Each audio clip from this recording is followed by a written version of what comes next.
సైదాపురంలోని స్థానిక కలెక్షన్ సెంటర్లో ప్రపంచ కుష్టి వ్యాధి నివారణ దినోత్సవం సందర్భంగా ఆరోగ్య సిబ్బంది, అంగన్వాడీ కార్యకర్తలకు కుష్టి వ్యాధి నివారణపై అవగాహన కార్యక్రమాన్ని నిర్వహించారు. ఈ సందర్భంగా వైద్యాధికారిణి నిత్యప్రశాంతి మాట్లాడుతూ, గ్రామాలలో కుష్టి వ్యాధిపై ప్రజలకు అవగాహన కల్పించి వ్యాధిపై అపోహలు తొలగించాలని సమావేశంలో తెలిపామని చెప్పారు. అలాగే వ్యాధి లక్షణాలు కనిపించిన వెంటనే వైద్య సంరక్షణ అవసరమని చెప్పారు. ఈ కార్యక్రమంలో ఎంపీడీఓ పురుషోత్తం శివకుమార్, సొరకాయల శెట్టి, ఆరోగ్య సిబ్బంది శ్రీనివాసులు, పుష్పమ్మ, బాబురావు, అంగన్వాడీ కార్యకర్తలు పాల్గొన్నారు.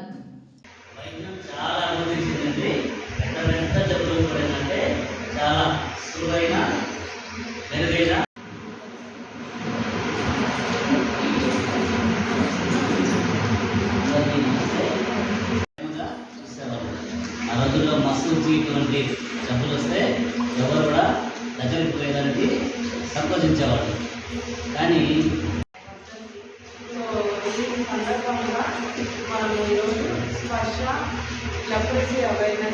స్పర్శ అనేది ఉండదు. అంటే ఎక్కువగా ఈ చల్లవి పట్టుకున్న, వేడివి పట్టుకున్న పదార్థాలు వాళ్ళకి స్పర్శ అనేది ఉండవు. ఇంకా కాళ్ళల్లో చెప్పులు జారిపోతుండటము, ఇంకా ముక్కు దిబ్బడగా ఉండటము, చేతుల్లో ఎవరిని పట్టుకున్నా కానీ జారిపోతున్న ఫీలింగ్ ఉండటము, ఇలాంటివన్నీ ఉంటాయి.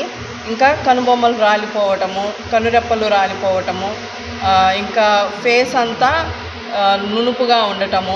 సో ఇలాంటి లక్షణాలు అనేవి ఉంటాయి.